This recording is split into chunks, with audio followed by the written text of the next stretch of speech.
Nós estamos de volta aí para mais uma etapa da nossa análise e lembre-se que nós estávamos falando um pouquinho a respeito das finanças públicas e da economia lá de São Francisco do Conde. Então, dando sequência a isso, vamos ver lá um pouquinho a respeito da economia local.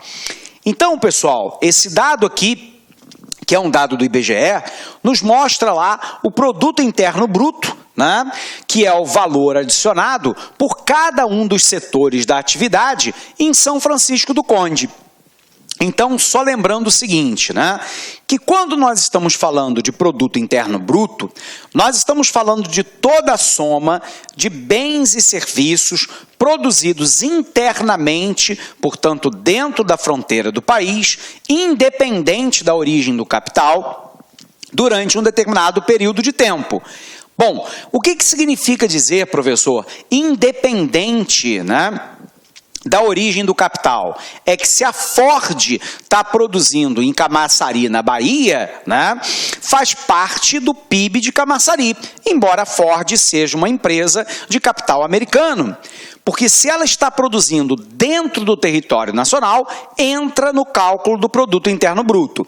Então, repito, Produto Interno Bruto é a soma de todos os bens e serviços finais produzidos internamente pela nossa economia durante um determinado período de tempo.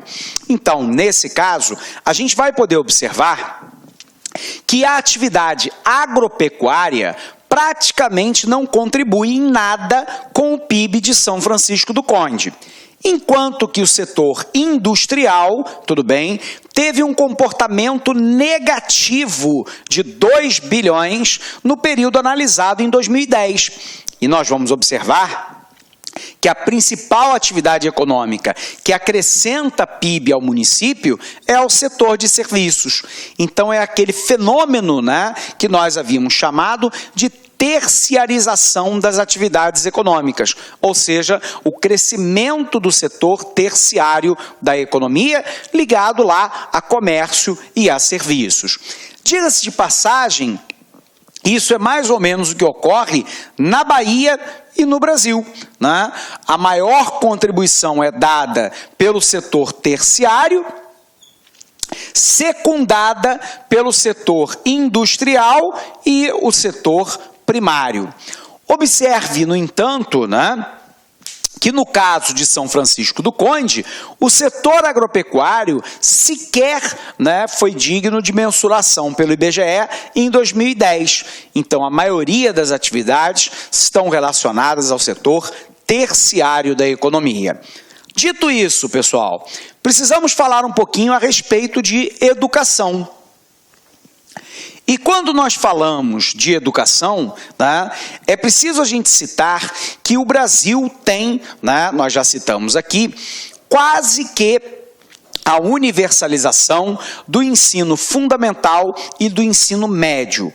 Vamos lembrar, o ensino fundamental é dividido em ensino fundamental 1 e ensino fundamental 2, que vai, né, do antigo, né, primeiro ano até agora o 9º ano do ensino fundamental 2. É da antiga primeira até a 8ª série, tudo bem?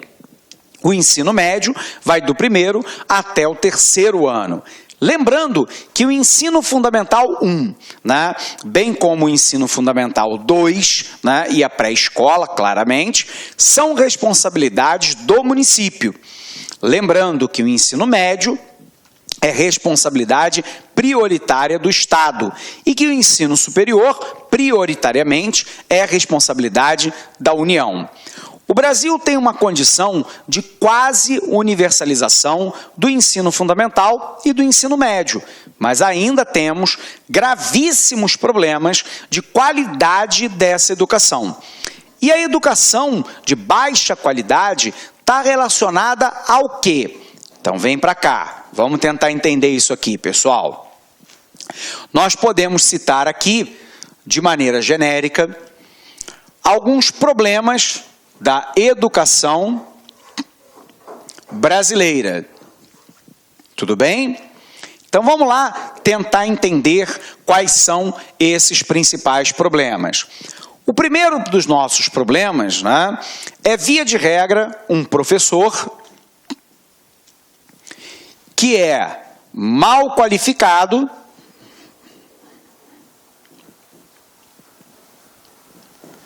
mal pago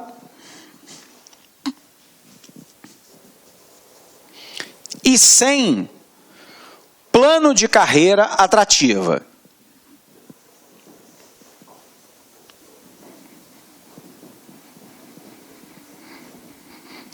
Então, via de regra, nós temos um professor brasileiro, e obviamente, né, me incluindo, né, como professor, né, nós temos um professor que, via de regra no Brasil, é mal qualificado.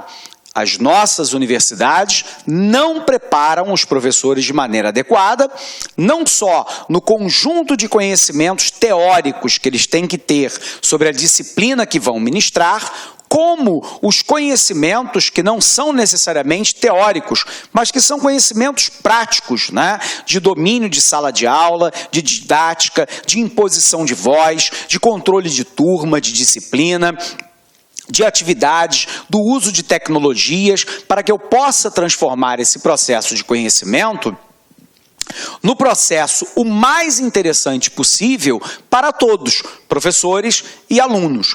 Via de regra, as universidades brasileiras têm um grande cabedal de teoria, né, sobretudo no que se refere a técnicas didáticas propostas pelos maiores teóricos da educação,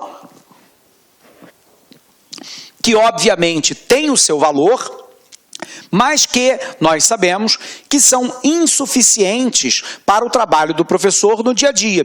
Então, não só o conhecimento teórico sobre a sua disciplina, como o conhecimento de didática de transmissão desse conhecimento, tem que ser, e muito, apurado pelas universidades brasileiras. Então, via de regra, e sempre comporta exceções, o professor brasileiro sai da universidade sem ter o conjunto de domínio de qualificações suficientes para estar em sala de aula. Nós temos um outro problema. O professor brasileiro, via de regra, é mal remunerado. Os salários, né, na educação são salários muito baixos. Só para dar um parâmetro para você, num dos estados mais ricos da federação, que é o estado do Rio de Janeiro, um professor inicia sua carreira ganhando como salário base R$ 1.179. Óbvio que nós temos muitos professores abnegados no serviço público. Óbvio que nós temos muitos professores de muito boa qualidade que permanecem no magistério porque têm amor, paixão, dedicação, vocação para ser professor.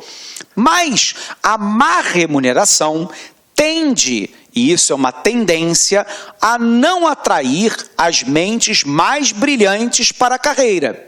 Ou, quando atrai as mentes mais brilhantes, que esses profissionais, depois de alguns anos de magistério, queiram deixar a profissão.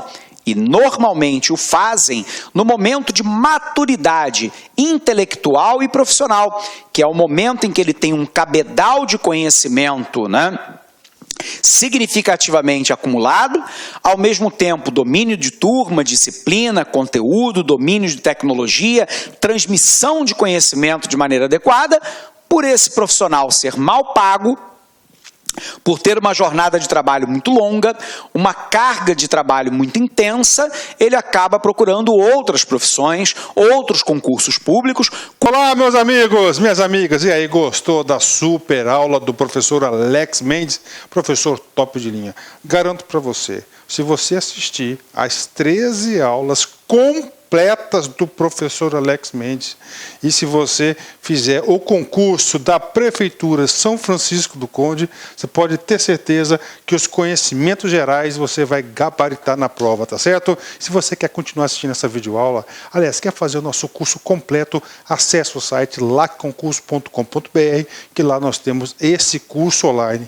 E olha só, pode ter certeza, o melhor custo-benefício, apenas 10 mensalidades de R$20, tá certo, meus amigos? Ah, outra coisa, se você quer baixar o material de apoio, essa videoaula que você acabou de assistir do professor Alex, vai lá no site também, clique lá em documentos, que você vai ter esse material de apoio gratuitamente cortesia do Lá Concurso. Um forte abraço e espero você. Tchau, tchau.